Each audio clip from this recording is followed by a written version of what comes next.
मैं doctor Geetika, founder of त्रय आयुर्वेदा। आज हम बात करेंगे प्रोटीन से रिलेटेड कुछ ऐसे फैक्ट्स पर जिन्हें जानना बहुत जरूरी है। आज हम प्रोटीन के टाइप्स, उसकी जरूरत, हमारे शरीर को क्यों है, कितनी है और कौन सा प्रोटीन आपके लिए जरूरी है, इस पर बात करेंगे। प्रोटीन एक ऐसा न्यूट्रिएंट है जो हमारे शरीर के लिए बहुत जरूरी है।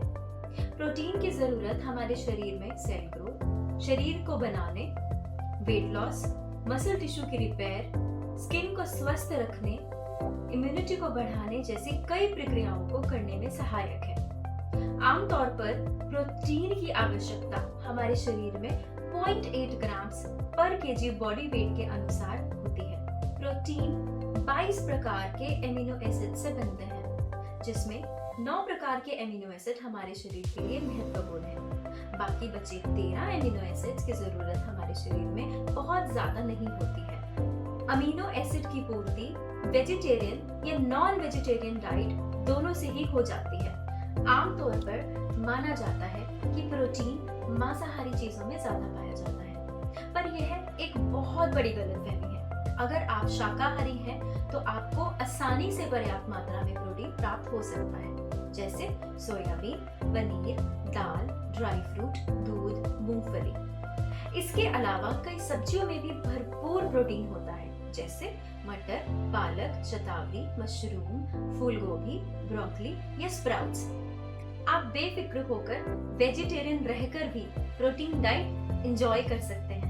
अब हम बात करेंगे प्रोटीन की एब्जॉर्प्शन की। आपने सुना होगा कि कुछ लोग शिकायत करते हैं कि हम प्रोटीन डाइट पूरा ध्यान से लेते हैं, फिर भी प्रोटीन की कमी होती है, या यूरिन में प्रोटीन लीक होता है, या कुछ लोग प्रोटीन बहुत ज्यादा मात्रा में लेने लगते हैं और कई भयंकर बीमारियां जैसे किडनी स्टोन्स, ऑस्टियोपोरोसिस, पैरों में सूजन, प्रोटीन यूरिया या एलर्जी जैसी बीमारियों से घिरते चले जाते हैं। तो ऐसा क्या हुआ कि बीमारियों का सामना करना पड़ा? आपको यह जानना बहुत जरूरी है कि यदि प्रोटीन सही मात्रा में, सही ढंग से वेजिटेरियन या नॉन वेजिटेरियन प्रोटीन का चुनाव, और सबसे इम्पोर्टेंट, प्रोटीन का डाइजेशन और एब्जॉर्प्शन सही तरीके से न हो तो आप बीमार पड़ सकते हैं। तो आइए जानें प्रोटीन का पाचन और उसका एब्जॉर्प्शन हमारे शरीर में कैसे होता है। सबसे पहले जब आप कुछ भी खाते हैं, वह मुंह से ईसोफेगस यानी फूड पाइप से होता हुआ स्टमक और इंटेस्टाइन में पचकर एब्जॉर्ब होता हुआ बचे कुचे मल के साथ मल द्वार से निकल जाता है। प्रोटीन का डाइजेशन मेनली स्टमक और पेनक्रियाज से निकलने वाले एंजाइम्स द्वारा होता है। स्टमक से HCl और पेप्सिन और पेनक्रियाज से प्रोटेजेस एंजाइम निकलता है। ये एंजाइम्स प्रोटीन को छोटे छोटे टुकड़ों में तोड़कर एब्जॉर्प्शन के लायक बनाता है।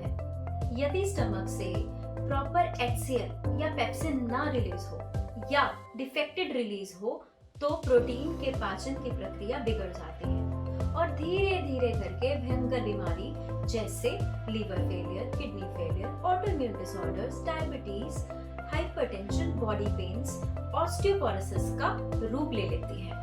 इसलिए डाइजेशन का स्वस्थ होना बहुत जरूरी है और साथ ही प्रोटीन के सोर्स जैसे वेजिटेरियन या नॉन वेजिटेरियन का सही चुनाव करना भी जरूरी है। अगर आपका लाइफस्टाइल सेडेंटरी है तो वेगन प्रोटीन ही प्रेफर करें। अगर बॉडी बिल्डिंग भी करते हैं तो भी मेरे अनुसार वेगन प्रोटीन प्रेफर करें, जो कि जल्द पचेगा और जल्द एब्जॉर्ब भी होगा। जैसे कि मैंने पहले भी कहा है, आप किसी भी तरह का प्रोटीन खाएं, चाहे वेजिटेरियन या नॉन वेजिटेरियन। अगर वो डाइजेस्ट नहीं होगा या एब्जॉर्ब नहीं होगा तो आप कितना भी कोशिश कर ले, कितना भी अच्छे से अच्छा प्रोटीन खा ले, आप पर कोई असर नहीं होगा और ऐसा भी हो सकता है आने वाले समय में आप भयंकर बीमारियों के जंजाल में फंसते चले जाएं। एक बात हमेशा ध्यान रखें, प्रोटीन की डाइजेशन के लिए कार्बोहाइड्रेट और फाइबर डाइट लेना बहुत जरूरी है। साथ ही गट हेल्थ एंड पेनक्रियाज का हेल्दी होना बहुत ज्यादा जरूरी है। कोई भी प्रोटीन लेने से पहले फ्रूट्स और सैलेड खाना बहुत जरूरी है। अगर आप ऐसा करेंगे तो आपका प्रोटीन अच्छे से डाइजेस्ट होगा और आप हेल्दी रहेंगे। एक सबसे इम्पोर्टेंट फैक्ट जो आपके लिए बहुत इम्पोर्टेंट है वो यह है कि आपको वेगन प्रोटीन ही खाना चाहिए। अगर आप नॉनवेज खाते हैं और गलती से डाइजेशन ठीक ना हो पाए, जो कि 60% ऑफ पॉपुलेशन का ठीक होता ही नहीं है, तो सोचो होगा क्या। डाइजेशन होने के बाद जब खाया हुआ प्रोटीन पचकर एनिमल एमिनो एसिड चेन की फॉर्म में ही अगर एब्सॉर्ब हो गया, तो हमारी इम्यूनिटी सेल्स उन एमिनो एसिड चेन्स को नहीं पहचान पाएगी और उसे फॉरेन बॉडी समझकर अटैक कर देगी। यही कारण है कि आजकल लोगों में ऑटो इम्यून डिसऑर्डर्स बढ़ते ही जा रहे हैं। प्लांट प्रोटीन में एसेंशियल एमिनो एसिड भरपूर होते हैं, जो कि पचने में भी कम समय और एनर्जी देते हैं। तो मैं यही कहूंगी कि प्रोटीन की मात्रा को बैलेंस अमाउंट में ही खाना चाहिए और प्लांट प्रोटीन ही कंज्यूम करना चाहिए, ताकि आप और आपका परिवार हेल्दी रह सके।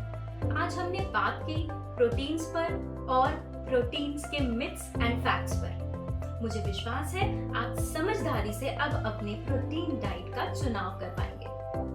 किसी भी तरह की और जानकारी के लिए आप कॉल या व्हाट्सएप भी कर सकते हैं। आज के लिए बस इतना ही। नमस्कार।